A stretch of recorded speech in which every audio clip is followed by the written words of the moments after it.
Hi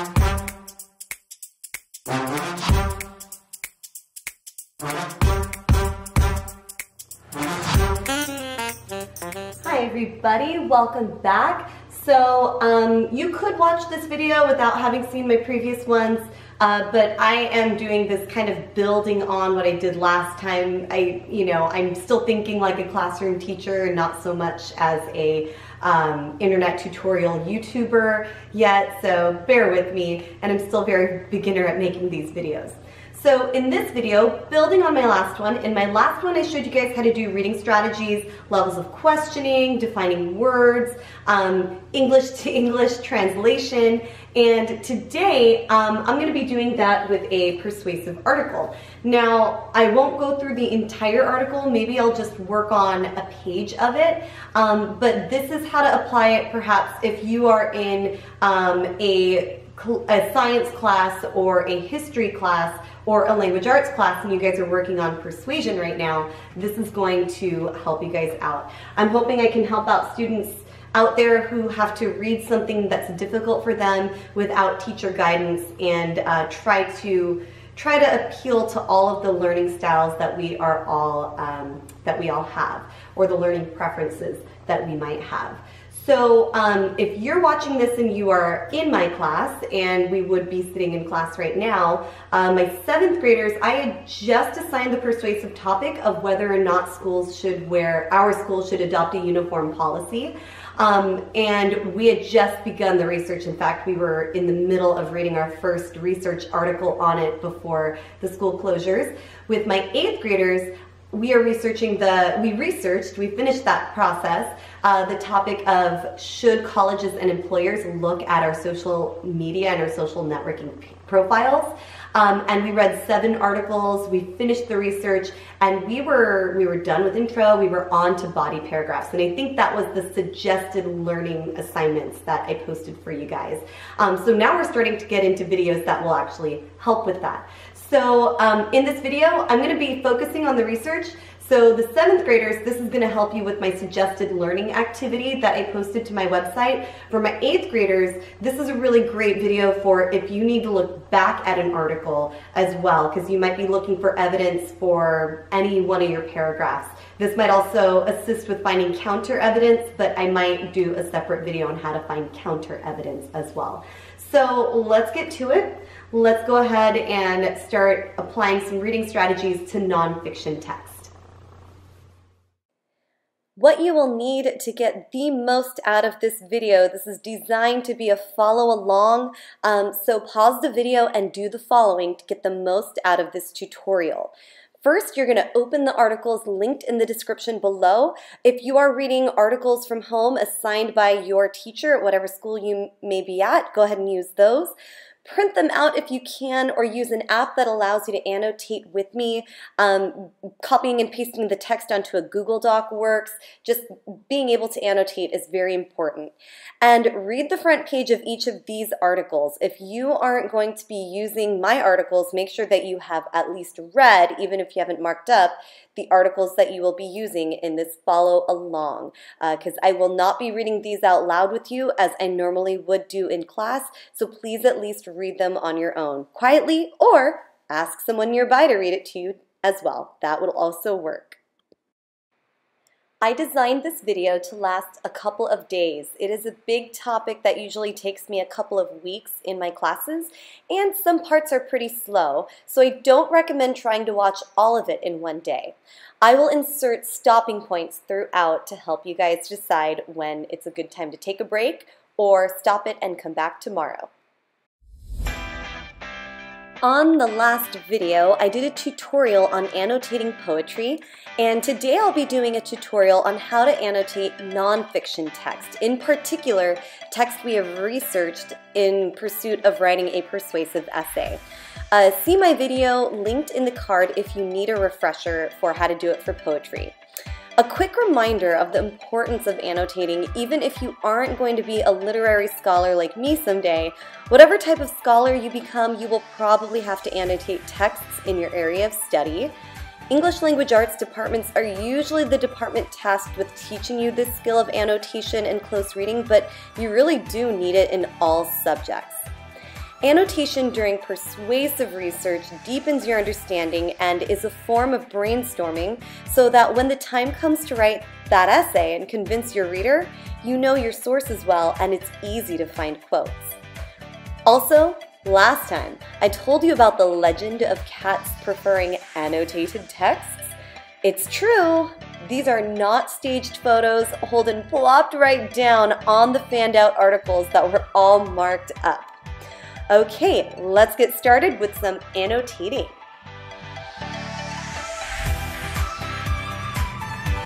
All right, guys.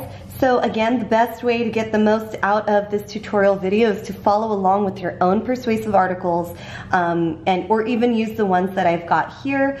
Make sure that you've got different color pens, and I've got my phone here to use as a dictionary because you are going to be needing a dictionary.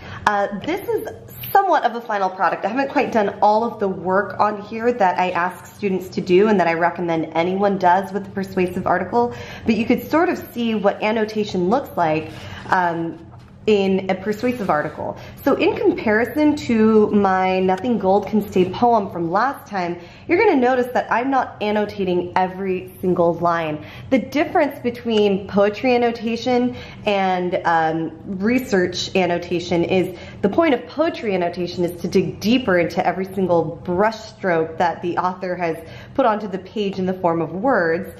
With research annotation, you're actually trying, you do want it to be pretty spread, you do want there to be a lot of notes, but you're trying to make the most important parts of the research jump out at you, because if you were to highlight every single line, then it's going to get very confusing when you go back and use these for your writing. So this is sort of what the final product will look like. We're not going to annotate every single line. I'm going to pull one of the articles down. By the way, the one article I don't have here that I'm going to be using in this video is I usually always grab our school's dress code. I think our school's dress code has some interesting stuff in there that can be used in a should we have a school uniform debate. So if you are at a different school and you're writing about this persuasive topic, or you are one of my current students, reading our school's dress code would be a wonderful resource for you. And look who has decided to show up. If you can't see, Holden is hanging out on the articles up there, just in case he might interrupt. So I'm going on the assumption that you guys have read this page. Now, of course, all of the reading strategies I'm going to recommend to you, you should do them as you read, not necessarily after. Of course, if you read very fluently, you take things in better if you read a little faster, because there are some readers like that. Make sure you go back and do these steps, okay? As I did my first read, what I did was I looked up some words that seemed uncommon for middle school use, and I'm going to define those. So the words I found were stereotypical, skeptical, and nascent.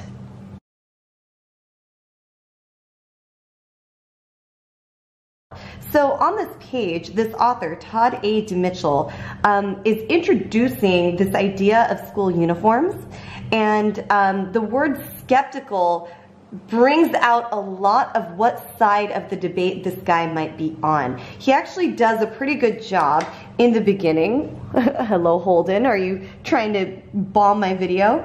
In kind of presenting the arguments in a neutral way. But then when he says, as a former teacher, principal, and superintendent, and now policy and law scholar, I am skeptical about such claims. While it's not an argument against school uniforms in itself, this line suggests that he is going to be arguing against school uniforms because he's doubtful about the claims that school uniforms would work. So while he might offer some in-favor quotes, I think that this definitely tells us, well, maybe not definitely, but gives us a really good, allows us to infer very well what side of the debate we're on. And this actually gives me my level 2 question, because I'm going to be writing one question per level per page. What side of the debate is he on? Okay. A good level 1 question would be well, let me make sure to label that level 1. What is this author's background? Because it lists it right here, and then taking note of the details here about his background lets us know what stake does he hold in the debate, what kind of expertise might he have to offer, is he credible at all when we are talking about school uniforms. And being a professor of education and all of his background, I think does give him some clout in talking about the school uniform debate.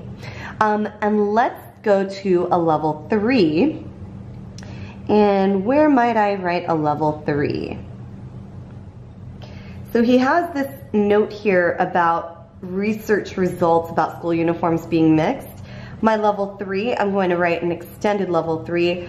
What other research results are mixed? So what other kinds of research might people be doing, scientists or educators be doing that could be mixed? Okay, and then one of my last tasks before I go on to the next page is I try to highlight quotes that jump out at me. So this is a moment when I might actually go line by line just to make sure I don't miss anything. In our intro, I'm gonna leave that unhighlighted. Usually introductions aren't a good place to highlight something that you would use in evidence, because in the early paragraphs of an article, especially a short one, they're really just trying to establish the story for you. I mean, that's not a blanket rule, but that's something that I usually think about. This is just a description of a type of a uniform. By the way, one thing I forgot to do, I color code. I normally do this before I begin writing, but I'm in the habit. So anything I highlight green is in favor, anything yellow is neutral, and anything pink is opposing. This way, when I go look for quotes later, if I'm looking for an opposing quote, they jump out at me. If I'm looking for a green in favor quote, they jump right out. According to the U.S. Department of Education, wearing a uniform can decrease the risk of violence and theft, instill discipline, and help school officials recognize intruders who come onto the school. So this is neutrally stated. It's going to be an in favor quote, but it's not being said. It's not being said with an actual argument. This is kind of a neutral statement that this is what the U.S. Department of Education says. Some people might say, go ahead and just do the whole thing green, which is fine. I like to take note of particular sources that might actually be neutral about it, but because what they're saying supports supports school uniforms, we are going to put that with the green highlight around. Okay. This quote, research on the effects of school uniforms is still nascent, meaning still in its beginnings.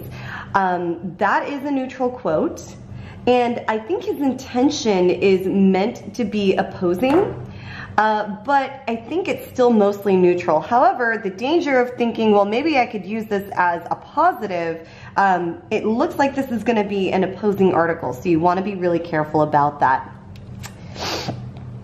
The findings on the impact of school uniforms on student behavior, discipline, and connection to school attendance and academic gains is at best mixed. I'm going to say that this seems kind of opposing. I am not going to highlight the whole thing because if I were going to present it in an essay, I don't think that's going to be a really strong quote. I think our stronger quotes are coming later. This seems to be an introductory area. So let's move a little bit more forward in this article. Lawsuits, protests, individuality. Those are some pretty charged words for a section heading. I'm just going to assume that you've read this. This paragraph is telling us the difference between a school uniform and a school dress code policy. We're going to go to the top of this page now. and see if we can start with words that we don't know. And I've got 2 underlined. For this page, I'm only gonna go this far. That way I could get into other articles. So let's get these words defined. So I've got my 2 words defined. Because I'm not going down this far, there might actually be more words down there, but I am gonna leave it at that for right now. So to allege means to assert without proof, and emblazon means to proclaim, celebrate, or extol. So now I'm gonna write some questions, that way I could get into the text. And I'm gonna do 1 per level up here. However, if I were doing it for the whole page, I would try to spread it out. Let's see, where can I write a level 1 question? I'm gonna write one down here about what the students wrote online in protest, level 1.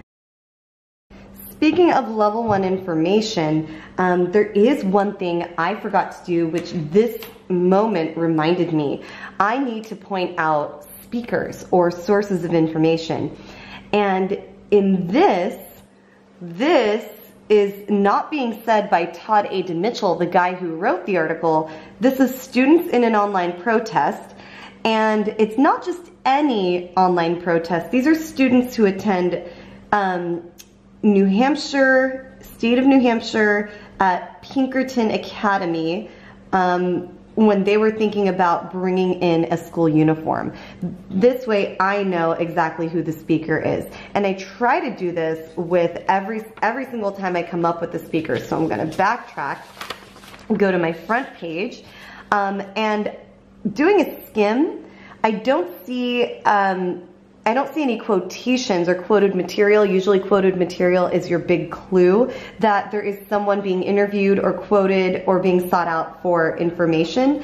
But our author also counts as one of our sources of information. Another big clue letting you know that the author or the main voice of the article is getting information from somewhere else are the words according to. So according to the U.S. Department of Education, that is the spot where he got some of his information. And I maybe missed something else on this page because it does seem like he's presenting a lot of information, but that's something you definitely want to do. This way, if you were to use a quote, you know exactly from whom it came. You can't always assume it was the author of the article. So right here you've got students in an online protest. This is them speaking. Let's ask another question. Again, this is something you would normally do as you read, not necessarily reading and going back. I actually think this is harder, which is why I'm a little bit less organized than I would be if I were running this as a class. But this is what we gotta work with right now. Level 2.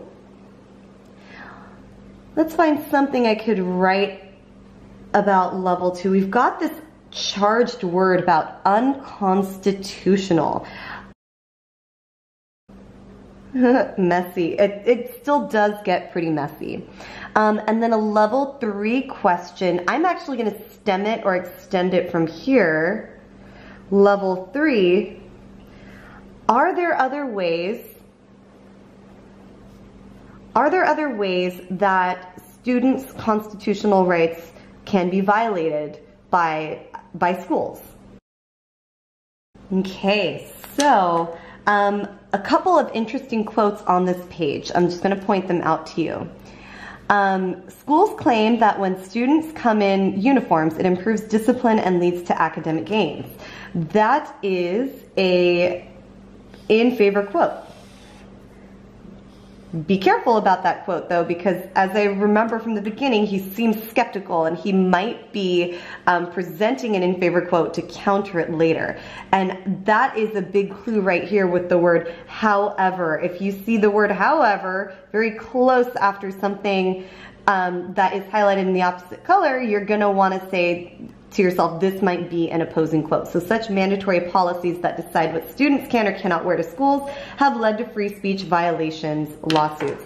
This is actually neutrally stated. And a lot of what people might say for either side of the argument will be neutrally stated. However, there's not really a way to say that free speech violations, lawsuits, is a good thing that came from uniforms. So this is actually an opposing quote.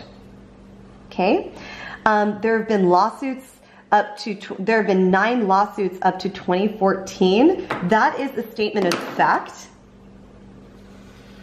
However, that fact better serves the opposing side of the argument.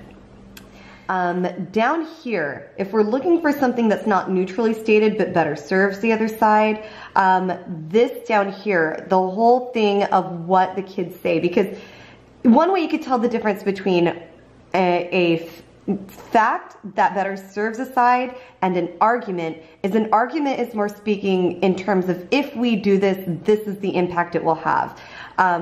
Facts, and typically neutrally stated facts, are going to be talking about things that have happened in the past and are being brought up now in order to serve one side or the other.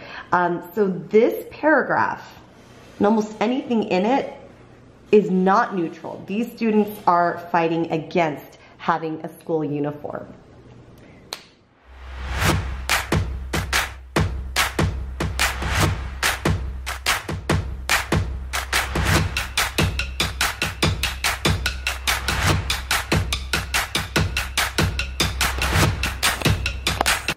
All right, guys, so I am set up with my second article.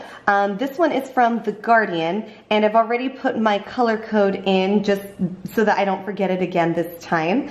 And I apologize for the lighting. I have the lights turned on as bright as I can in here, but because of the band from the sun right there, it might be a little bit difficult for you to see. So hopefully the sun moves a little bit and it becomes easier.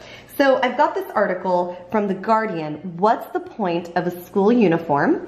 And there is a subtitle here. You might hate your school uniform, but I think it's there for good reason, says 15-year-old Chloe Spencer. Because she says for good reason, there is a clue that this article is probably going to be in favor of school uniforms. And it's by 15-year-old Chloe Spencer. So the implication there is that she wears a uniform and she likes it and enjoys it. I've already read this, and so what I've done is I've underlined a word down here, reverting. Hello, Holden. I've underlined the word reverting down here, and I'm just going to look it up. Okay, reverting means to return to a former habit, practice, belief, condition, etc. The next thing I'm going to do, this article in particular has quite a few individual speakers.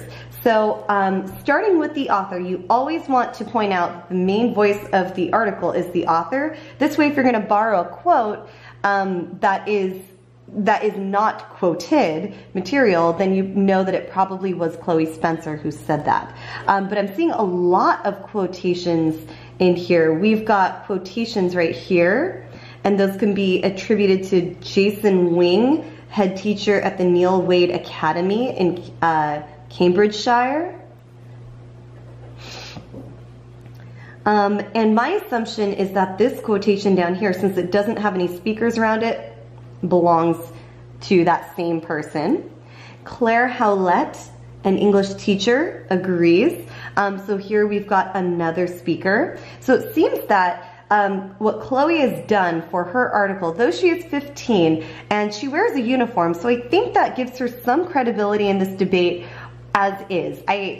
Because if somebody has experience with something and they are a current student who has something to lose or gain from the debate, I think that that gives you enough of a place in the debate that you maybe don't have to cite a whole lot of sources to form your opinion since you're in it. However, she's done a smart thing, and it looks like she's interviewed a couple of people for her article. And she's interviewed a head teacher, an English teacher. We're going to see if she interviews anybody else, at least in the length of the page that we've got here. Let's see. She brings up Howlett again. Notice that when you see a name but it doesn't have the whole person and their whole title, it's because they've been previously introduced. They're not just going to grab a random person off the street and interview them. So if you ever come across something like that, you might just want to look back. This is why it's important to underline speakers as you read, because then it's easy to jump back. And And then I actually don't see any other speakers for the rest of this page. There might be more on the following page. I am gonna ask myself some questions right now. Level 1, let's go with, it's a detail that I think makes a difference in her overall perception. All right, let's see, level 2. I'm gonna ask a level 2 question about sources. Almost like the previous article, the conversation up here, she has a clear side of the argument that she is on. Okay, and a level 3, my level 3 is, because I get the sense that she is someone who's grown up with the school uniform perhaps, or has worn them a long time. Level 3, would she feel this way? Would she feel this way if she had never worn a uniform in her life? Okay guys, don't forget, as I am writing levels of questioning on my pages, you should be writing levels of questioning on your pages and doing this as a follow along. Feel free to pause the video anytime that you wish. Okay, now it's time to highlight quotes. I always keep all 3 just because you still might find an in favor quote, not really one I'd recommend using, but you still might find an in favor quote and need to separate that out for yourself. Let's see if there's anything interesting. So wearing a uniform is a badge of pride, creates an identity for a school, and is an important part of being a school student. This is a really in favor quote. Uniforms show that you're part of an organization. Wearing it says we're all in this together. That's a really great in favor quote. If you wear your uniform with pride, it means you are halfway there to being respectful, buying into what the organization is all about. That's an in favor quote. Uniforms give students a sense of belonging to a particular school and create an identity for a school community. School uniform teaches us to dress smartly and take pride in, this is another in favor quote. School uniform teaches students to dress smartly and take pride in their appearance. Howlett says, so she's going back to that English teacher, uniforms help students prepare for when they leave school and have to dress smartly or wear a uniform. Some people believe that school uniform, here's the thing with this some people, we don't know who the some people are. I mean, there maybe are various researchers, too many of them for her to list, but this is still an argument for school uniforms.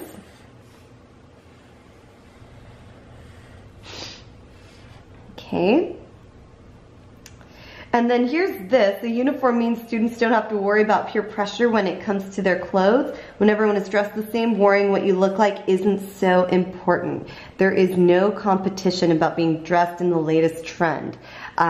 So, based on the coloring of this article, it is very clearly an in favor article.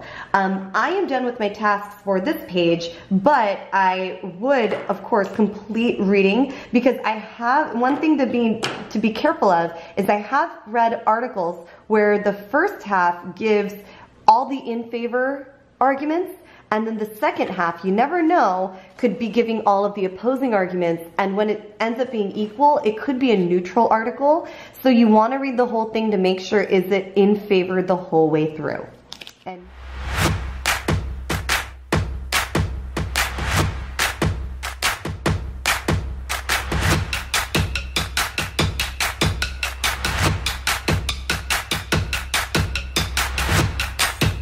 okay, so my last article for the day is also from The Guardian. I am going to do a video about how to choose your sources, and for anyone out there who knows how to choose sources pretty well, I would recommend getting a variety of sources. It's just that these two articles were too good to not include, and that's why I am working with both of them. This article is about Exeter School's uniform.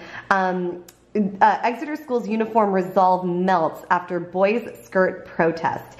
And I'm not going to really work with this front page because it's mostly the picture. The picture is quite interesting in case you can't see it. It is a group of schoolboys wearing skirts.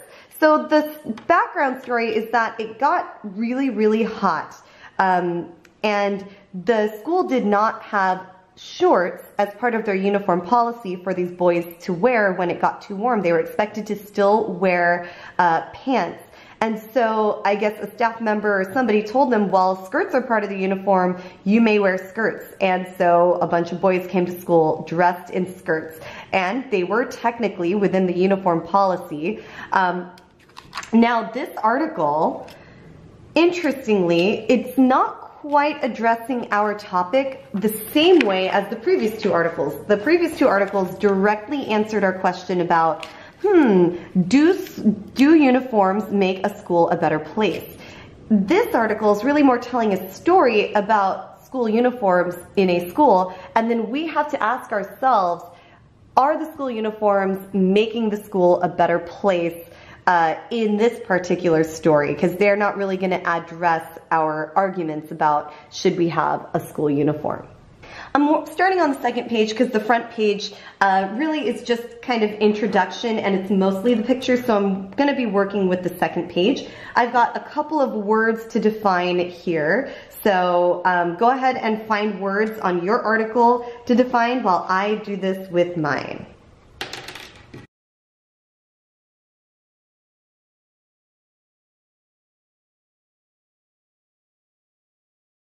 Okay, so I've got my words defined. The next thing I'm going to do, again, I should have done as I was reading, is underlining and putting a star next to the speakers or sources of information. So I'm going to go with Amy Mitchell, school's head teacher. She is a speaker. The school itself, and anytime they refer to the school in this article, they are talking about the, I'm not quite sure how to pronounce it, Ishka Academy in Exeter. The quote here is attributed to the school as well. And same thing with this quote, it is the same.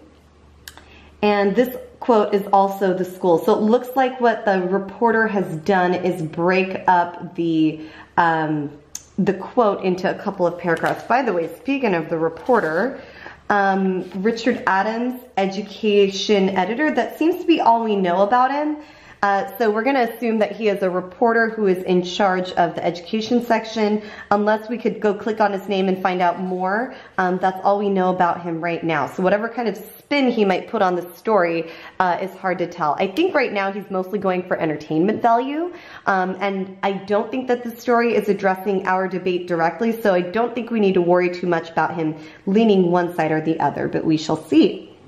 Let's see if we've got, so there's some storytelling here. We've got a name, an individual's name, a year 10, Ryan Lambeth, a year 10 pupil who was among the ringleaders. He is at least a source of information, but it looks like he has a quote right here and a continued quote down here. Ryan's mother, Claire Lambeth. And then it looks like she's got some quotations here, so she would be another speaker. And I think that this quote down here where they started a new paragraph is still Claire Lambeth. And then we've got a spokesperson for the school saying something. It's not directly quoted, but it looks like paraphrased information, so we want to be careful about that. Okay. So some levels of questioning. A level 1 question would be, what did students do when it got really hot, but their clothes were, like their uniform wasn't cool enough for the weather? Okay. Level 2 question. If I'm reading a story like this one, which doesn't seem to be addressing my debate question directly, I might ask, how does the story apply to my debate question? This way I'm creating that tie, especially if I end up using a quote from here. I am going to have that extra step in my analysis of connecting that quote to my debate. I can't just assume that my reader is going to see the connection. So my level 2 question. For a level 3 question, I'm kind of curious about the girls and what their uniforms might be like, but I think actually that might still be a level 2 question. You know what this does bring in though, is do uniforms create any kind of inequality between genders, or does it actually help create more equality between genders? Ooh, that's kind of a good level 2-3. And I think it's so good of a question, I'm gonna record it as my level 3 just to count it, because I think that's a worthy question. All right, now I'm gonna hunt for quotes. So I've got my 3 highlighters ready just in case I come across something interesting. Let's see. All right, so we've got this quote here about shorts being allowed. So we've got this school that's ready to kind of change up their uniform policy. It doesn't seem to be making an argument in favor or against uniforms in general. So I am gonna put that as neutral. The boys involved in the protest would not be punished. Whether these last few days prompted an interest in our school uniform policy, and notably trousers rather than shorts worn by our male students. Contrary to news reports, we haven't banned. However, as summers are becoming hotter, I think this is going to be something interesting. Shorts will be introduced as part of our school uniform next year, having first consulted with students and parents. We feel that introducing a change in uniform partway through the school year would put pressure on some of our families. I think that's a good neutral quote about uniforms in general, and I do think that this quote could probably be used either way. One way someone could use it opposing is if they were to say, school uniforms can be very uncomfortable because they dictate what you need to wear no matter what the weather. Now, it could also be used in favor, showing that school uniforms can be adjusted with changing times. A school can get all the benefits of a school uniform and with the weather in mind and make adjustments or work those adjustments into a school uniform policy. So that could be a neutral quote used either way. The uniform policy became a burning issue. Now, keeping in mind their uniform policy is different. For us, we're thinking about whether or not we should have one. For them, they are more discussing how to adjust. They're not saying whether or not they're going to have one. They're just saying, we've got one. How can we make it better? I think that this is interesting. When male pupils protested that the girls were allowed to bare legs, the school said the boys were free to wear skirts if they chose, and so they did after borrowing skirts from their sisters and female friends. That's a good quote, and I think in that quote maybe can be used to address the gender issue. This quote is a good quote to bring up the gender inequality issue. Now, while usually girls are on the losing end when we talk about gender issues, in this case they actually are favored. However, in your analysis you could just talk about in general it's important to have equality between both genders, and this is a situation where the boys did not with the uniform policy. Of course, though, it was a situation where they didn't get in trouble and they used it for good, so maybe it could be used as a positive quote as well. So I'm just leaving it yellow. This particular character in our story, Ryan Lambeth, he is very interesting, and gosh, I would love to have this kid in my class because he seems really sharp. They kept telling us off for wearing shorts and I kept getting excluded. It happened 3 times, and he's the one who kind of led his colleagues in wearing skirts. And he was brave. We kept talking about wearing skirts on Tuesday. I thought, right, I'm just going to do it. Maybe that could be used in talking about uniforms in general. Okay, so this story actually has some more interesting quotes, particularly on the last page. They actually talk about some schools working with Educate and Celebrate, an LGBT charity that allowed schools to reflect on their uniform policies to make sure that there is more equality. And I think that that's kind of what I get mostly from this particular story about a school uniform. It doesn't make an argument either way. It is a neutral story. So now I've got these 4 articles all marked up, ready for the next step. A couple notes before I go is You might notice that I maybe wandered down a couple of trains of thought and got a little lost. I may have even misinterpreted a quote along the way, and that's all part of the reading process. Even adults might misinterpret or misread something and then have to reevaluate it when they go back to it, and that is one of the things that annotation really helps with. Alright guys, I hope that was helpful for annotating and coming to a better understanding of a nonfiction text.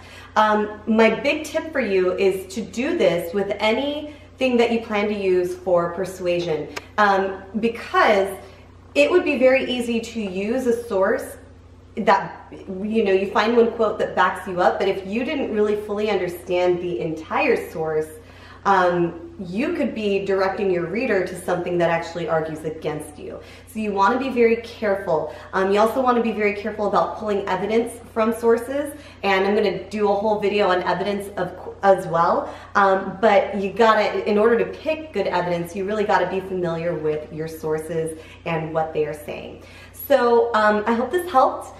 To my students, I miss you guys. To my virtual students who don't know me, wishing you guys all well. Until next time, don't forget to click like and subscribe. I don't really have an idea for the comments right now. Maybe if you are a student that does not have me, why don't you tell me some of the stuff that your English teachers have remotely assigned you during the school closure, and maybe I can make a video around that. If you are a current student, this would be a good time to comment with something perhaps that you have been struggling with in language arts, whether you're in my class or one of the other English teachers' classes at my school, and maybe I can make a video around that as well. All right, guys, until next time, may the source be with you.